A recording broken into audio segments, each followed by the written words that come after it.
The transition from childhood through adolescence to adulthood is not an easy journey for teenagers or parents.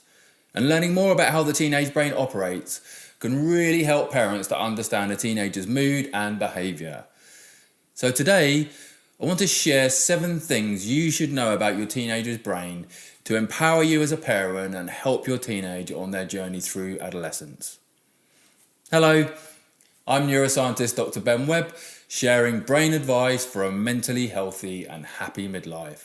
Welcome to episode 70 of Better Brain, Better You.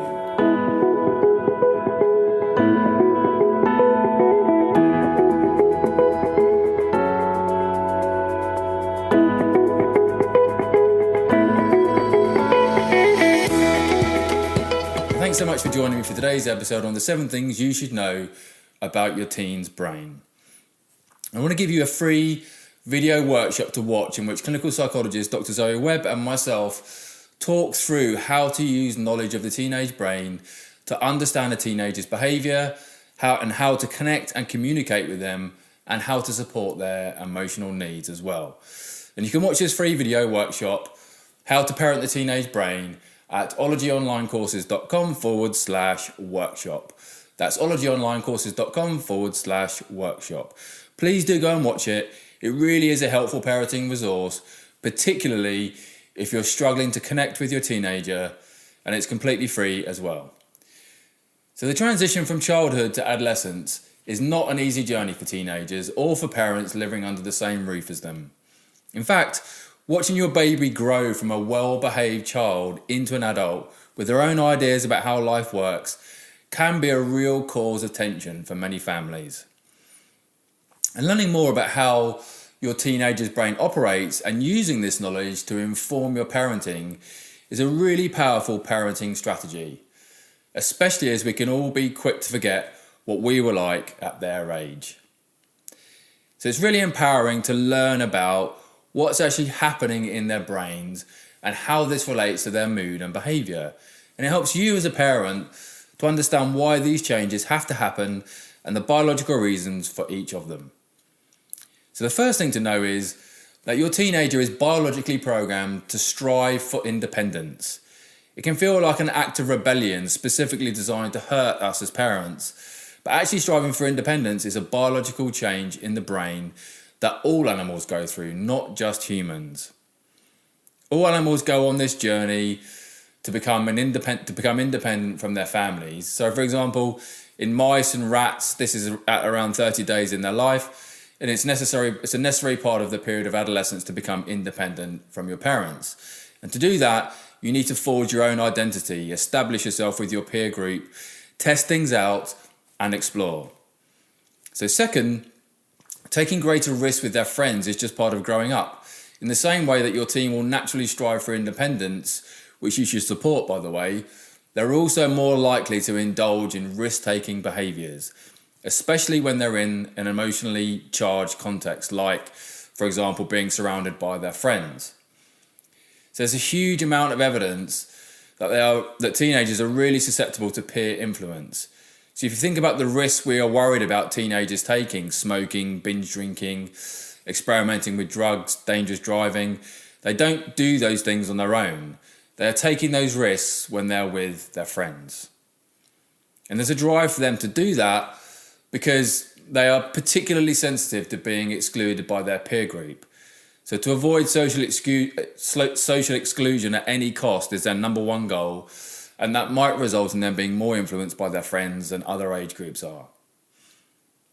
So third, aren't they just being lazy and irresponsible by staying up to the early hours and sleeping in till midday? Although you might be able to see how risk-taking is a biological stage of growing up, surely staying up late and constantly snoozing their alarm clock is just laziness, exacerbated by their refusal to go to bed at a sensible time.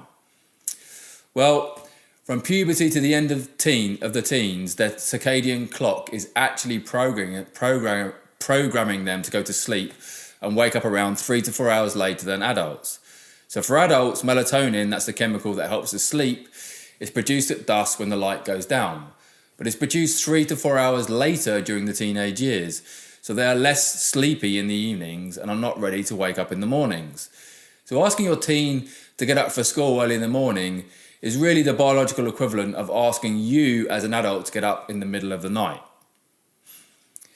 So this is a problem, as they are relatively sleep deprived when you wake them up at 8 a.m. in the morning. And chronic sleep deprivation is certainly not helping teenagers do their biggest job, which is to go to school.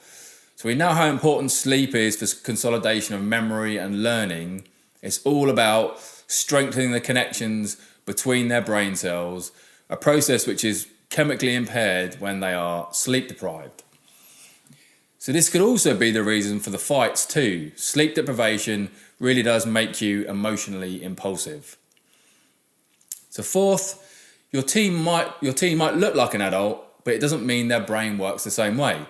One of the hardest parts of being a teenager is dealing with the fact that people around you are treating you differently and expecting more from you when you actually lack the mental capacity and experience of a fully fledged adult.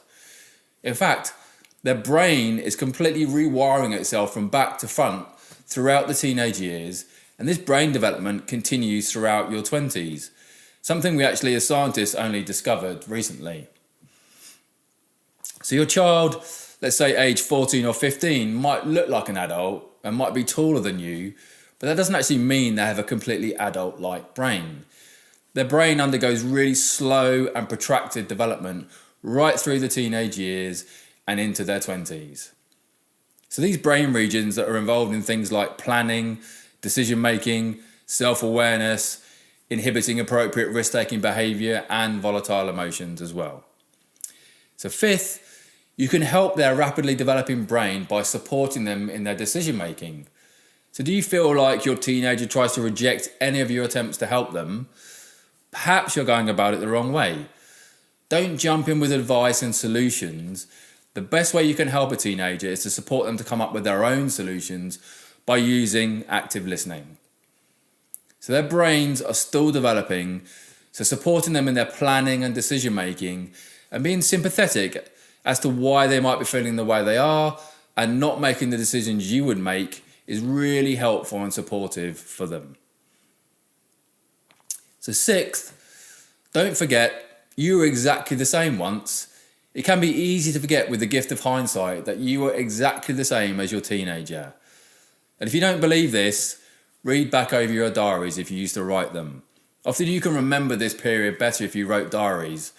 If you look at them as an adult, it's actually quite horrifying to see the things that went on inside your head as a teenager. And goes to show we all conformed a bit to that stereotypical teenage behaviour. Seventh, try not to mock your teenager and the way they are behaving. It's no secret that once you've passed puberty, society seems to give you a free pass to mock anyone younger than you. Their taste in music, the way they dress, the way they spend their money. But you should really try and resist this temptation if you can. Why do we do this? Well, one idea is that small children do pretty much everything we ask as parents and are very sweet and loving and cuddly, and then they change and it's really hard for us as parents to cope.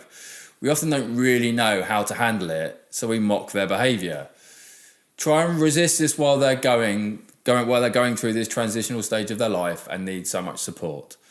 They really need your empathy and understanding. So there you have it, 7 secrets about the teenage brain to help you understand their behaviour and moods. I hope they were helpful. But before we finish up, just wanted to remind you that you can watch our free workshop on how to parent a teenage brain at ologyonlinecourses.com/workshop. That's ologyonlinecourses.com/workshop. Please do go and watch it. It really will help you to start using your understanding of the teenager's brain to connect with them and support them through their turbulent teenage years. So that's it for today. I hope these 7 insights about the teenage brain help you to understand their seemingly confusing ways of behaving. And thanks so much for tuning in today. Take really good care of yourself, and I will look forward to seeing you next time.